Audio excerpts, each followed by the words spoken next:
appreciate you all taking the time, especially on some quick notice with a quick turnaround from yesterday to join us. We'll start with an opening statement from Sandy, and then we'll go through our question list. So, Sandy. Thank you, Chris. I appreciate it. Thanks everybody for joining today. As always, appreciate your time and your great work. As I have for the past 3 months, obviously I'm starting with being masked up to make a point of how important this is. As you can see, I'm going to take this off now. As you can see from my background there, our university campaign is mask up or pack up. It obviously refers to the thoughts around the greater good of our campus and our community. You wear a mask to protect others. As our students have been returning over the weekend, as that pace has picked up here in State College, I have a request for the entirety of our campus community. Be a great Penn State teammate. Wear a mask. Bring your A game. Make a play. And that play is to wear your mask. We can wear masks to save lives. That's what they're for. Me wearing a mask saves someone else, protects someone else's life. Keep our campus open, keep our community vibrant, and help us to get back to playing sports. We control a very few simple things, and that can and will get the virus under control. Obviously, wearing a mask, practicing social distancing, hygiene, washing your hands. So I just ask that we make a play, and that play is to wear your mask. So thank you for indulging me on that. Last week, in the aftermath of the Big Ten Conference's decision to postpone fall sports, obviously it's been difficult, and it's been most difficult on our student athletes, their families, and our coaches. For 5 months, Penn State's collective efforts have been to fight for a plan, have been to fight for playing sports this year. Frankly, it's been to fight for and to plan for having students on campus this fall. Dr. Barron has fought. Our board has fought. Every one of our coaches has fought, and I have fought. We fought to have our students don their blue and white uniforms with Penn State across their chest and represent the institution they love, play the sports they love, and play for our community that they love and that loves them. So how many times have I said since March that in the face of questions from you all of how can we do this safely and how can you do this with an acceptable level of risk, how many times have I responded with that we're going to continue to plan, we're going to learn, we're going to follow the science, and when the time comes, if we can do it safely, we will. And if we determine that we can't do it safely, then we won't play. That's clearly the point that our chancellors and presidents got to last week. Let me be clear. Dr. Barron wants to play. He knows how important it is to our student athletes. He knows how important it is to this department. And of course, he knows how important it is to our community and our alumni. I want to play. Our board wants to play. And you're fully aware that our coaches and student athletes and their families want to play. But it's never been play at all costs or under any circumstances. We all want to play. And we have turned our attention to what that next opportunity might be to play for our fall sports. And we're working, as by my opening, we're working to make sure that we do everything we can to improve the circumstances under which we might play. As you all know, the Big Ten and the chancellors and presidents relied on medical advice from, amongst many, our emerging infectious disease task force, our sports medicine committee, and as simply as I can put it, in the end, there was too much uncertainty for them to believe that it could be done safely. It's really that simple. Let me close my opening remarks with a return to a tiny bit of normalcy. I think, as you all know, we welcomed a new head coach to the Penn State family. I think it was last week. It might have been 2 weeks ago. Who knows? Calissa Crowell has become our new head softball coach. She comes to us from Miami of Ohio. She's had success everywhere she's been, both as a head coach, as an assistant, over 200 wins as a head coach at Miami, conference title, NCAA appearances as an assistant. She was part of the team that went to the College World Series and went very, very deep. So she understands and espouses our values of comprehensive excellence. So I think we officially welcome her later this week. And I certainly, for one, can't wait. So I also can't wait for you all to have an opportunity to engage with her players throughout her time. Have called her Coach C. So I can't wait for you all to have an opportunity to engage with Clarissa as well. So I'll take questions. Great. We'll start with Tyler Donahue from Lions 24/7. Tyler. Good afternoon, Sandy. Hope you and your family are healthy. Thank you, Tyler. Appreciate it. Doing great. Great. Well, we've heard a lot of players, coaches talking about floating the idea of re-examining the fall sports season, particularly on the football field. Do you think there's any chance that there is a reconsideration by the Big Ten playing football in 2020? And if not, how realistic is a spring 2021 football season, and how far along are those discussions in establishing some kind of firm timeline? Yeah, great questions. The first one, the presidents and chancellors made their decision based on science, based on the information from medical experts, and based on concerns and uncertainty in a number of different categories. I don't see that changing, but I also appreciate the passion of our parents and our student athletes, and I appreciate where both their hearts and their heads are. In terms of the viability of a spring season for football, and frankly for all of our sports, I absolutely see it being viable. Obviously, it's going to depend on where the virus is at the time. All of our sports are going to depend on that. But to be honest with you, being who we are as athletic directors, we turned our attention to that pretty quickly, Tuesday afternoon, Tuesday evening into Wednesday. And along with our coaches, along with some of our sports science people, our sports medicine folks, we are far down the road on concepts. Obviously, a lot to be done in terms of dotting I's and crossing T's, but we've put something together that I think is very compelling, and that our student athletes and our fans and our communities will be pretty interested in.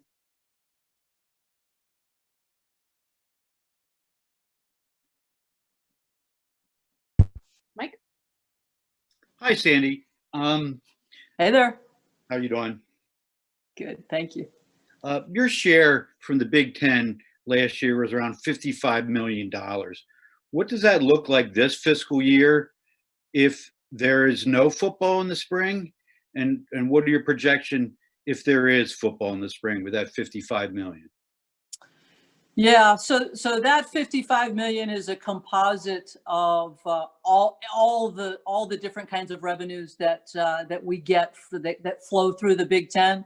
So it's always been a challenge, even for us that work with it every day, to really say, well, this part is this and this part is that, and to actually give you a television number. And I know even more difficult, and Mike, you and I have had this conversation, even more difficult to parse it out. But the fact of the matter remains is that that's what we're taking a look at right now. Certainly, it will be. There will be some revenue there for us should we play a spring season, and should we have television for those games, which should we play it, we absolutely, I certainly believe that we will, and so that's what we're looking at right now, trying to figure out what that is. We already know, and I don't have the exact number, but we've already analyzed what it would be, what pieces of that approximately 55. I actually think it's a little bit more than that, but what pieces of that we would still have access to in a no play scenario, but we haven't gotten the final projected figures, because again, we don't know what the television revenues might be until we get that concept put that into kind of final form. And we'll be working with our television partners all along, but we won't know until it's finalized what our television partners, what they believe would be the revenues accruing to that.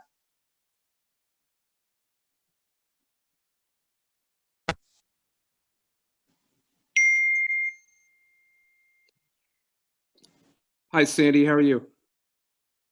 I'm good. How is this, Dave? It is. I didn't can't hear see. my intro, but I guess I was told to unmute, so I'm unmuting. There we go.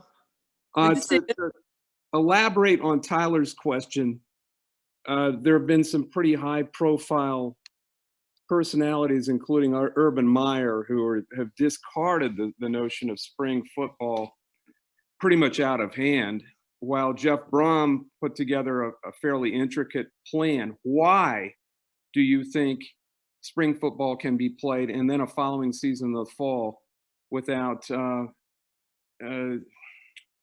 undue, intolerable injury to players, wear and tear to players? I guess that's the question.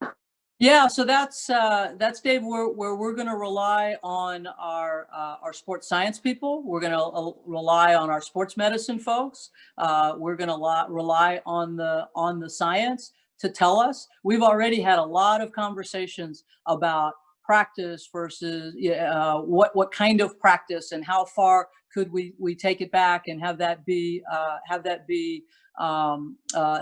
safe, frankly, and numbers of practices, types of practices, numbers of games in a spring season versus numbers of games in a fall season. So just like the decision around COVID, we're going to rely on the science. We're going to rely on our experts to tell us when something is too much. I certainly appreciate both Coach Meyer's position and Coach Brom's position and lots of others. Several of our coaches in this conference have put together their thoughts and on models that might work. But all that does is illustrate the same thing that we're all witnessing, is that for every issue here, that you're going to find people on to both extremes and everything in the middle in terms of what they believe the answer is. And they all believe they're right. So I'll respect that and gather information and make the best decisions we can. Can you hear me now? No? I can hear you. Okay. The last two said they couldn't hear me, so I thought maybe something went wrong with my speaker. So Heather Dinich, ESPN. Hey, Sandy, I was wondering if you could talk about how your conversations have gone with parents and the questions that they're asking, and how difficult it has been to explain the quick turnaround that happened to them. Because I've been talking to a lot of them too, and that's what I'm hearing from is what happened. From they got their schedule and the kids were excited, and then what happened? How have those conversations with parents gone from your chair? Yeah. Hi, Heather. How you doing? All right. And you know what? I think that's fair. I get it. That's a question that I think naturally comes from this. To be very honest with you, I have not directly spoken to any of our parents in our sport of football. Coach Franklin and all of our assistants have done a fabulous job of staying engaged with our parents, and as have our coaches in other sports. I have had conversations with student athletes, and certainly they represent not only their own concerns, but those of their families. And I think it's exactly what you just said. That's what happened here? And certainly I've talked to them. I wasn't in the room or on the Zoom when the decision was made, but I've talked to my president. I've talked to Dr. Barron numerous times, and it's clear that things that we'd had concern about all along, whether they be about availability of testing or standardization of testing or consistency or some of the early results that across the conference, or understanding contact tracing and consistency in contact tracing, or how do you possibly play a high contact sport with the way that our public health departments are undertaking contact tracing. And then obviously the one that's probably gotten the most attention is the long-term health implications. Those things all added up. And as I communicated first in writing, and then I've certainly been doing it. Either I did have a group of fall sports student athletes last night that I spoke to, and then I've had some individual conversations. Any one of us can disagree with the decision itself, but we can't disagree that it was made with health and safety in mind. And that's look.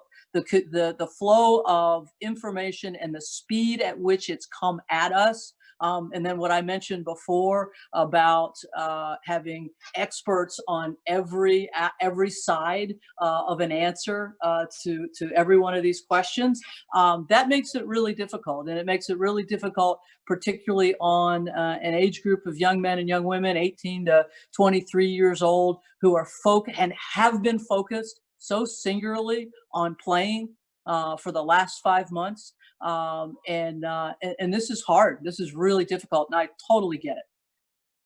Just a quick follow-up, because it seems it's a lot of confusion. What exactly can the athletes do right now? What are they doing? What can they use on campus and just going to class and stuff? Yeah, right now, until the NCAA were to come up with some kind of a structure, and as you know, Heather, I serve on the NCAA Football Oversight Committee, and we are actually meeting a couple of times this week to try to come up with a hybrid model for the fall, for the football teams that are now practicing in the fall and projecting to play in the spring. Because let's face it, we're all just, whether we're projecting to play in the fall or we're projecting to play in the spring, we're all just projecting to play, right? But it's right now they can do up to what any football program, talking about football, but we've also obviously got both soccer's on campus, volleyball, our 2 cross countries, and field hockey. They can do what the NCAA rules would allow them in their preseason lead up to season training camp. I do believe that sometime after probably about the middle of September, the NCAA will come in with something that'll look it won't look exactly spring ball-ish, but it'll be a hybrid as those football programs, in this case those football programs lead into what would be a spring semester season. We'll go to Audrey Snyder with The Athletic. Hi, Sandy. Thank you for your time. Absolutely, Audrey. First question, based off of what you had said about everyone wanting to fight and play, did Penn State vote to play this season? And second part of that, is Beaver Stadium even capable of being used, January through March with pipes freezing and all that kind of stuff? Let me answer the second one first. Obviously, we have some challenges there with the infrastructure, as do a number of our stadiums in this league. So that's obviously one of the challenges that any concept for a spring semester football schedule would have to address. The first part of your question, again, as you know, I was not in the room or on the Zoom. It's unclear to me whether there was ever a vote or not. But it is clear to me that Penn State and Eric Barron, both on our campus, and then as he took his thoughts to the Big Ten and to the various conversations that they had, explored every option to play, every option that would have been acceptable from a health and safety standpoint. So, to say that Dr. Barron fought for the ability for our student athletes to play this fall, I think that would be a correct assumption.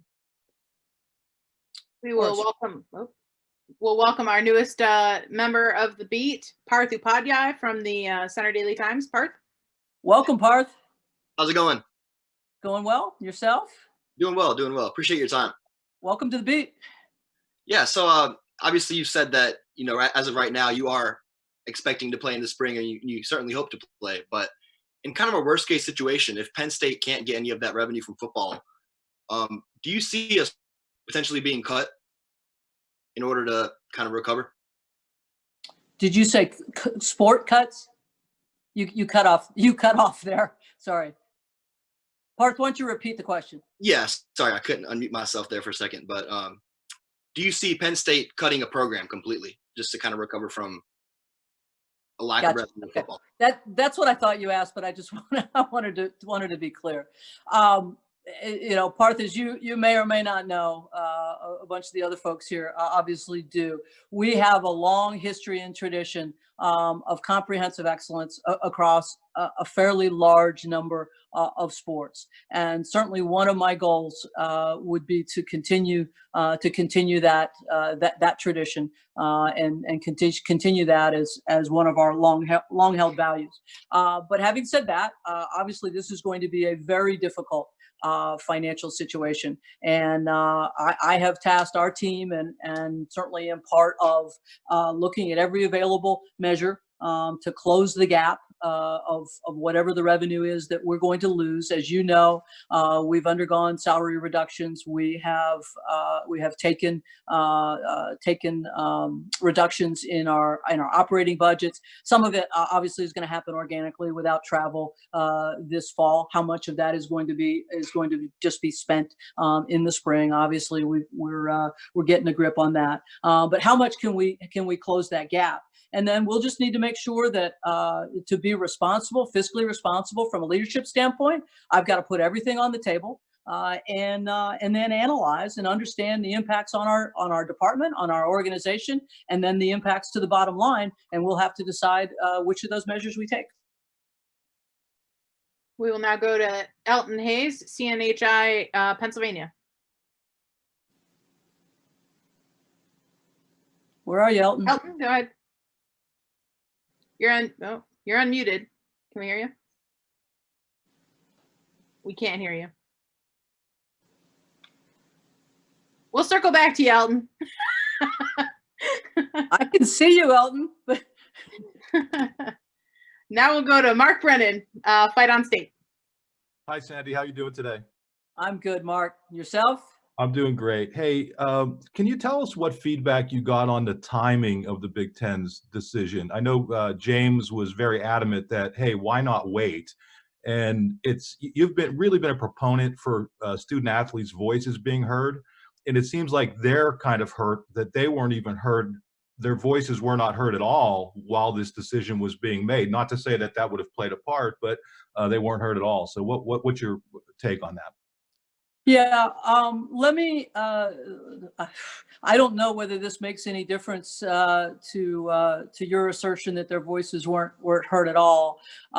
Kevin Warren did hold a Zoom call with two representatives from each of the institutions. I think it was 2 Mondays ago. Just to hear how they were feeling, how they, as we kind of headed to true training camp. I think it was at the beginning of the week that I think soccer was just about to start, and football and volleyball were starting at the end of the week. And so I wouldn't say that the voices were not heard at all. Was this a session about whether or not we should postpone fall sports? It was not. So I do think that it's probably not fair to say that their voices weren't heard at all. Absolutely, I'm a proponent of hearing students, and certainly I think that I'm most familiar, obviously, with Penn State. And the ways in which sometimes through our coaches, sometimes directly through our SOB and through other opportunities we've given our student athletes. I think Penn State has done a good job. I think where Penn State has done the best job, an incredible job, and I give all the credit to our performance team and sports medicine, is in the education. And that was an opportunity for parents to get on with those Zoom calls as well, express concerns, ask questions. And so I do think there's been a lot of information. I think probably what you're getting at is they weren't aware until till there started to be speculation on whatever that Saturday was, Saturday the 8th or Saturday the 7th, whatever it was, that there was a possibility that anyone with the ability to make the decision was considering calling it off right now. Donnie Collins, Times Tribune. Hi, Sandy. How you doing? Good, Donnie. How goes it? Pretty good. Not bad. The spring football season in an ideal sense, what kind of discussions have you had about when that might start? I mean, we've heard coaches say earlier the better. I mean, I think the one plan said March. Have you guys kind of discussed that in relation to the impact on a potential fall 2021 season? Yeah, we have, and we've discussed it on the impact to fall 2021, the time distance, you want to consider players that get hurt in the spring of 20, which we take into consideration with spring ball too, right? What's going to be the interface with the NFL? How many of our NFL prospects would actually participate in a spring season? How many games are we going to try to play in the fall? It all interacts together. And as I said before, our kind of the guiding principle there is to play, yes, but also be guided by our sports science folks. And we've had lots of conversation certainly we've had conversation about number of games, but our experts have told us where we really need to focus is on the intensity of practice. How many practices, the intensity of the practice, what kind of practice. So those are the kinds of things that we're examining now. But there are pros and cons to earlier. There are pros and cons to later. We will. So like everything else in this situation. We will try Elton Hayes again. He thinks he's fixed, so we'll see what we got. Elton? Good. I'm good. That was user error on my end, so my apologies. Welcome back, Elton. I'm back. I'm back. I'm in the house. Sandy, thank you for doing this. It's good to hear from you. Football obviously gets a lot of attention around here as it's, Penn State football, but you've got championship-winning fall programs in women's volleyball, women's soccer. Was wondering, in conversations you've had with Coach Dombach and Coach Rose and some of those athletes, what are you hearing from them in terms of kind of the same challenges of moving their season to the spring? Just kind of what's been the, I guess, general topic of conversation and concerns from those coaches and those players? Yeah, great question, Elton. I appreciate it. You close your eyes and coaches are coaches. And I mean that in the most complimentary way. I was one. They want to play. And are they concerned about, again, particularly for us with 31 programs, and we're pretty heavy in the spring. I think 11, I can't remember, it's something like 11 of ours are true spring programs, with a number of our winter sports that particularly as successful as they are, go pretty deep into the spring. So there's been some conversation there about how we would schedule facilities and how we would do those kinds of things. But in the main, they're excited about an opportunity, excited about the ability to point for something, to train for something, to use the fall as true development, true player development. They're gonna look for the silver linings here. We all took a little pause middle of last week and had our little, I had my own little tantrum in my disappointment about that there wasn't going to be any fall sports. But then I think it was Thursday morning, I got up and we had our leadership team meeting, and I said, guys, I'm fired up. I'm fired up about the opportunity ahead, how we pull this off. It's going to take a lot of work. And not unlike the last 5 months, but how we do this, and I'm fired up to get stuff done. And I think our student athletes and our coaches, for the most part, have taken a very similar approach. Rich Scarcella, Reading Eagle. Hi, Sandy. How are you? I'm good, Rich. How you doing? I'm okay. Thanks for your time today. My pleasure.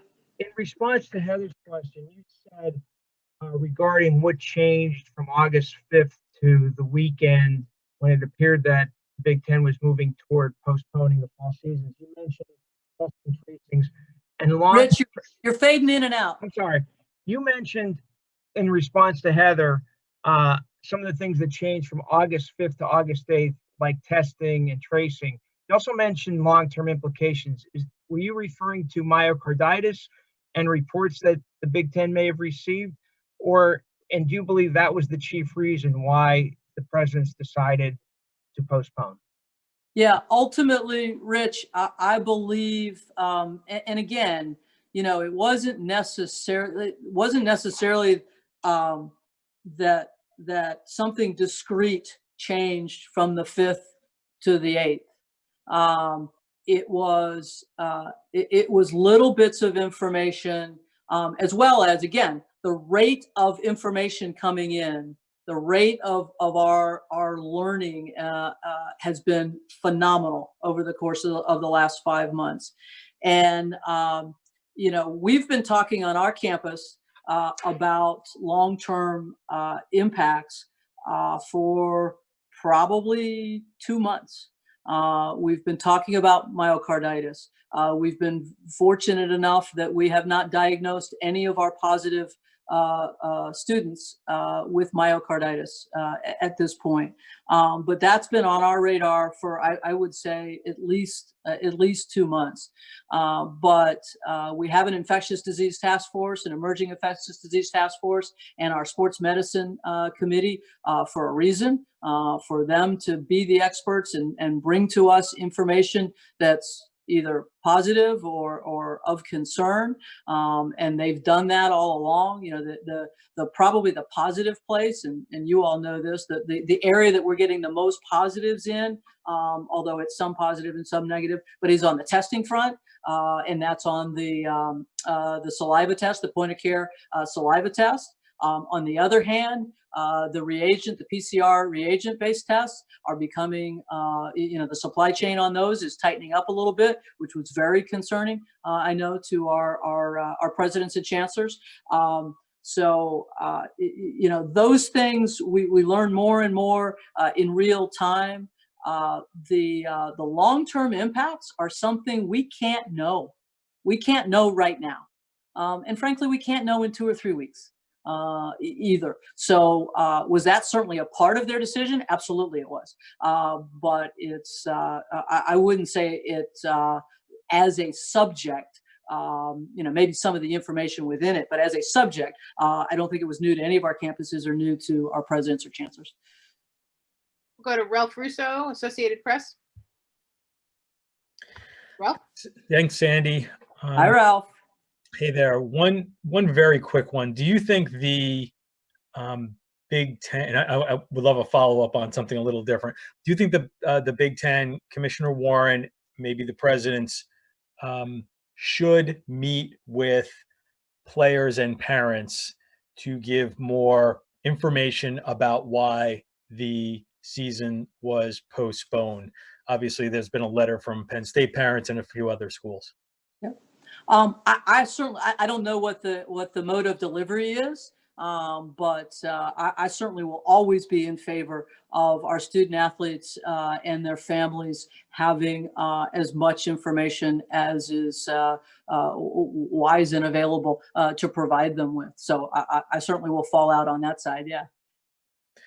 And in regards to eligibility and fall championships, that's a big thing that's going to come up this week. There's been a lot of talk about giving every fall athlete eligibility back for this season, regardless of if they opt out, if they play. I know the proposal last week was something about 50%, but there's been a push publicly to sort of do more than that. Wondering what your feelings are on giving everybody just a mulligan this year.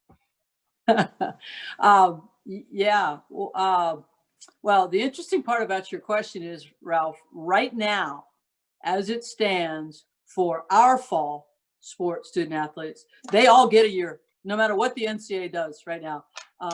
If we don't play in the spring, they all get a year because they've not competed. So that's actually not a difficult question at Penn State. Now, should we have a fall? Should we play fall sports in the spring? Then there is the question of what constitutes a season of eligibility. And although it's not been voted on yet, as you rightly pointed out, they're looking at 50% or less does not constitute a season. So that's the one piece of the puzzle.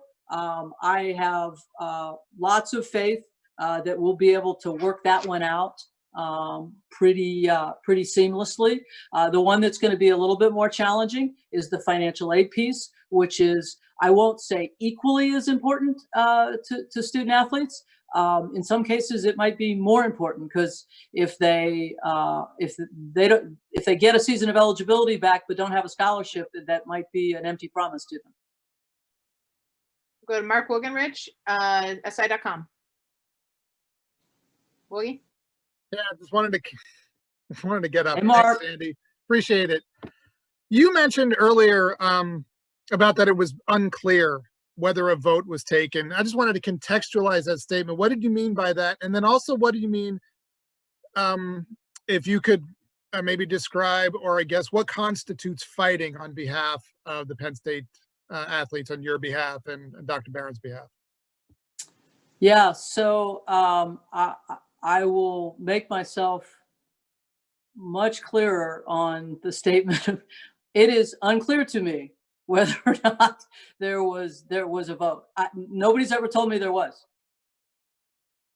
So I just don't know whether there actually was a vote by the chancellors and presidents.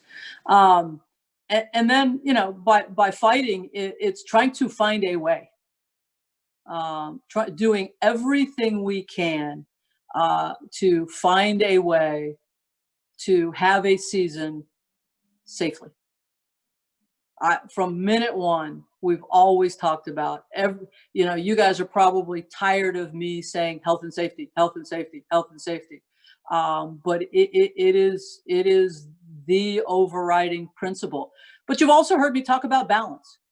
I personally, I am a true believer that we have to find a balance in all of this about, yes, being safe, wearing masks, not gathering in big crowds, but at the same time,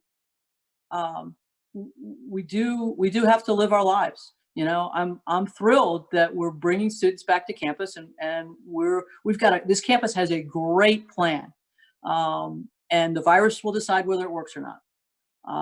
So fighting to me is working hard to have a plan, have a really, really smart plan, one that the student athletes trust.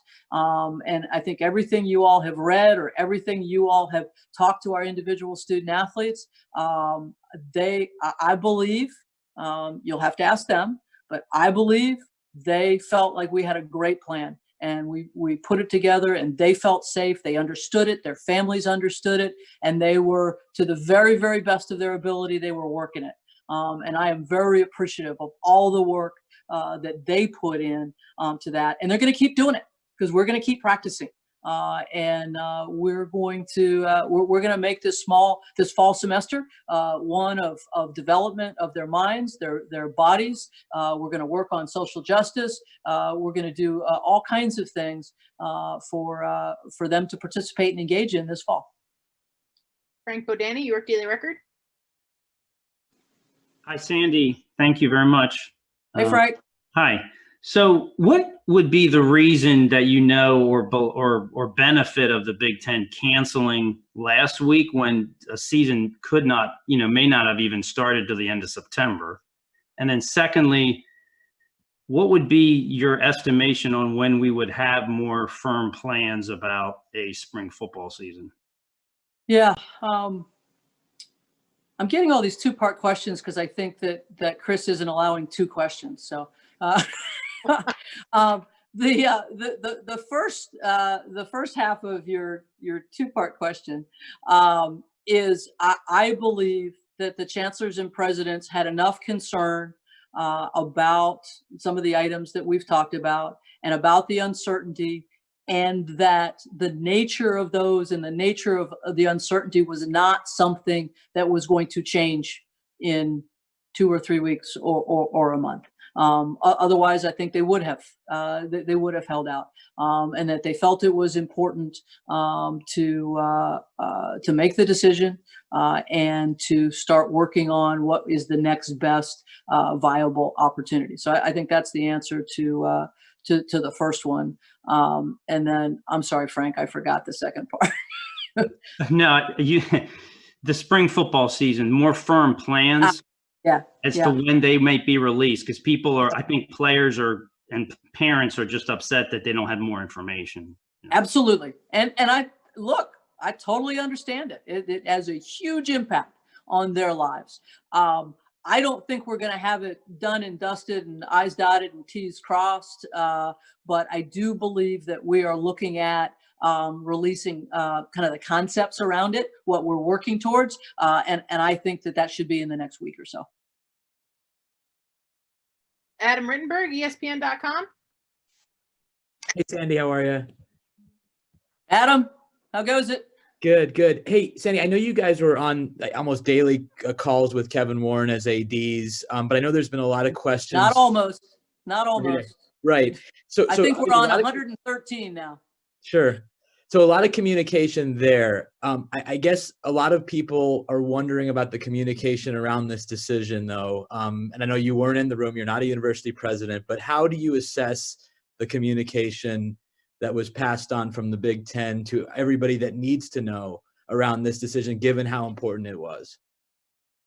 Yeah, well, given the importance of this, most of these conversations took place with the presidents. They were going to be the decision makers.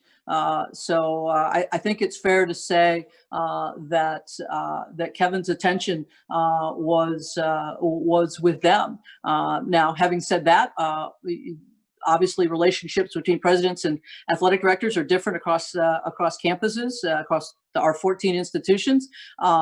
Eric Barron and I talk almost daily. So there were lots of conversations between Eric and I about the nature of this decision, this issue, and getting him all the information he needed to make a really difficult and really important decision. Joe Giuliano, Philadelphia Inquirer. Hey, hello, Sandy. Thanks for your time today. Good to see you, Joe. Good to see you. Since the decision has been made, what has the tone of your conversations with Coach Franklin been like? And was there any consideration given to pursuing fall competition in a non-conference manner, such as Nebraska and Ohio State suggested? Yeah, the answer to your latter question is no, because that we're a proud member of the Big Ten. It was clear to me from the beginning that was not something that was part of our execution of rights. It's part of our membership as part of the Big Ten, and therefore, as much as we would have, again, we all want to play, but our presidents had determined that it wasn't safe to play. So that certainly was not something that we were going to pursue. Nate Bauer. And then my conversations with James. I think you can probably predict what those have been like. I mean, he's the head football coach at Penn State, and he loves his players. He loves them as young men. He loves them as student athletes. He loves them as athletes and competitors. And he aches for them. He aches for them and their opportunity, and for he and his staff that have put in incredible work. And but kind of that couple of day journey that I described for myself, he and his staff have gone through that as well, and now turn their attention on what a spring opportunity might look like.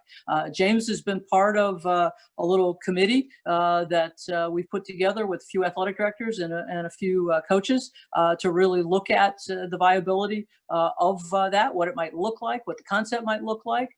we've then taken that to some of our sports medicine and performance science folks, and so he's put his attention there. But like all successful coaches, he's going to look out for his players. He's going to fight for them. He's going to ache for them. He's going to hurt for them, and certainly that's where our discussions have been.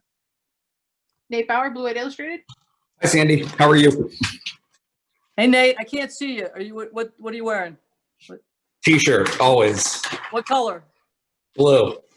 Excellent. There we go. And you cannot say T-shirt always because you wear those. Oh, pink. Yeah. Yeah.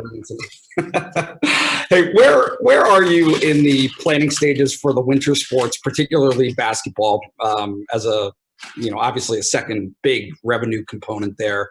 And is bubbling a possibility? Like just the different nature of the sport, does that make a possibility? So, Nate, let me ask you this. What do you mean by bubble? A place where student athletes can be from different institutions in one location, whether that's one or multiple. Okay, good. Because people, throughout this are using bubble differently. I've heard lots of people, and I've probably used it myself, that when we had our 6 or 7 sports here over the summer, our fall sports, without other students with pretty mild activity, we've called that a little bit of a bubble, right? So I just want to make sure I understood what your question was. I do not believe, Nate, that a bubble of the nature that you've described is viable for the season, for a basketball season. I do know both firsthand and thanks to you all in the media that the NCAA has looked at some of the concepts, that they've talked to the NBA about their bubble, that the NCAA has looked at it potentially for the tournament. I think that could be something that might be viable. But again, we're trying to have an in-residence opportunity for all of our students, and our student athletes are a part of that, and so that includes being in State College. We have time for a couple more questions before we let Sandy go. New bias, Wilborn, Pittsburgh Post-Gazette. Hi, Sandy. How's it going? New bias, what's going on? Just trying to make it and survive in Pittsburgh and come to State College when I can. Well, be safe.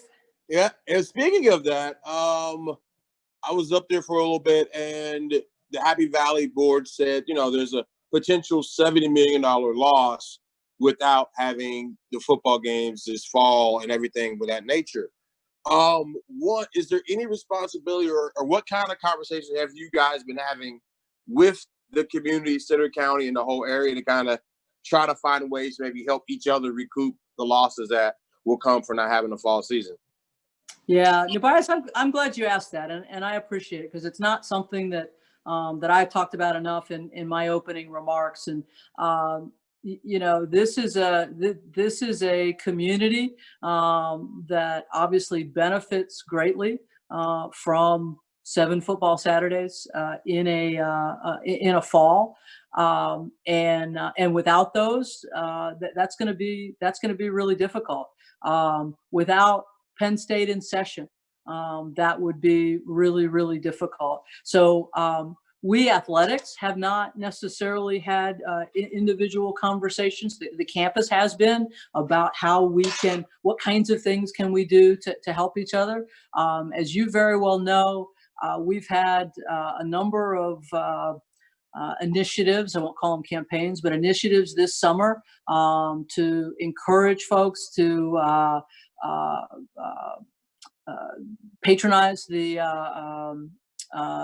local businesses, buy local, whether it's use your, buy from your independent local bookstore instead of a behemoth online that I won't name,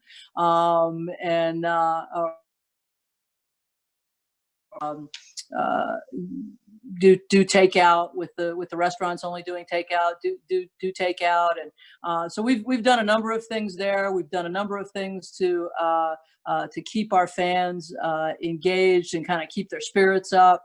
And now, just like we've turned our attention to what a spring for competition might look like, several aspects of our department have turned to, okay, what's this fall going to look like in terms of engagement with our community? How can we help our community out? How can we encourage people to enjoy what's here in State College? I have friends who live outside of Harrisburg, and they come here on the weekends. And last weekend they went out and made sure they went to stores and bought things bought Penn State T-shirts and other things at local establishments. Not that they need them, but because they wanted to help out. And so I think that's the kind of community engagement, community togetherness that's going to be required for all of us to pull through. Our fans, making sure that they stay with us, that they help in as many ways as each of them possibly can, knowing full well that this virus has hit everybody differently. Everybody has been challenged in different ways by this virus. But for our fans to stick with us and help us get through this, and we'll do everything we can to help raise people's spirits and promote and point out the ways in which folks can help our community. Greg Pickle, Penn Live. Hey, Sandy, how you doing? I'm good, Greg. How about yourself? I'm good. I'm doing well, thank you. You mentioned earlier that you're on the oversight committee. What do you think that hybrid practice model might look like? What initial ideas do you have in mind about how that could play out for student athletes who don't get to obviously play a season this fall? Yeah, so I'm trying to think how simply I could put it. For let's take football. You have the 8 hours, what we call summer access.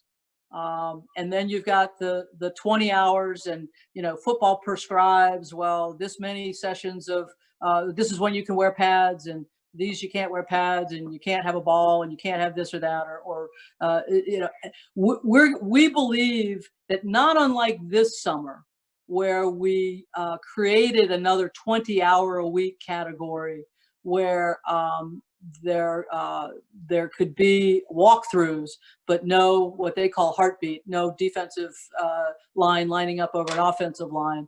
We created a new category, a new time period. I think we're going to have to do something like that. And whether it's 12 hours or it's 20 hours, I think we're going to have to meet somewhere in the middle. I am really staunch about the fact that we have to give our coaches time with these student athletes in all sports.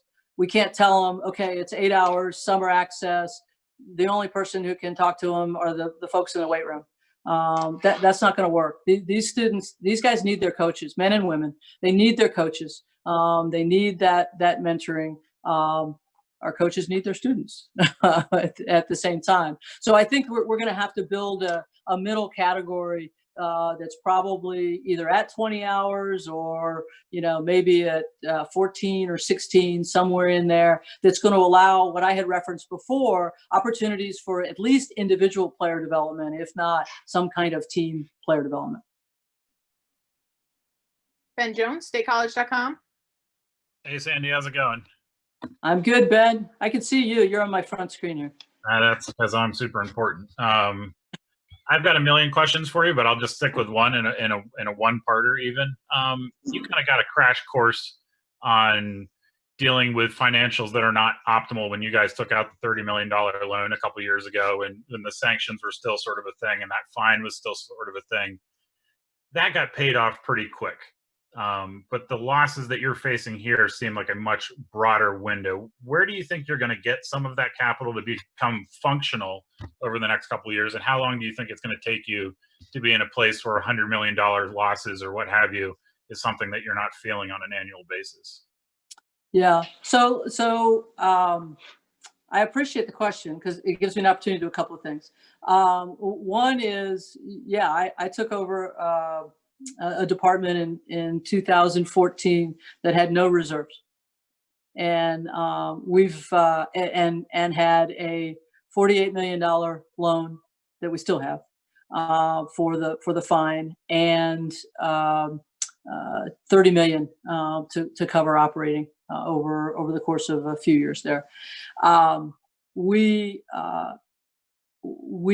together, and our community, our fans, our alumni, our donors, our season ticket holders, all carried heavy lumber in this, have done a phenomenal job to right that ship, pay some of that, a lot of that debt down.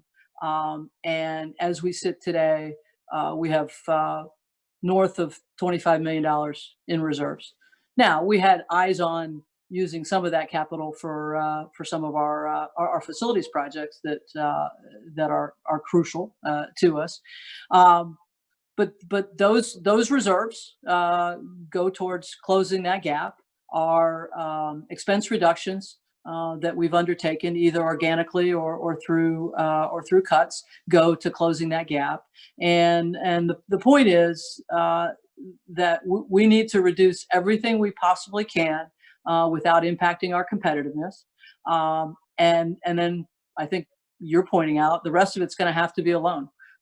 And how quickly can we pay that off, or how do we make that not impact our ability to compete?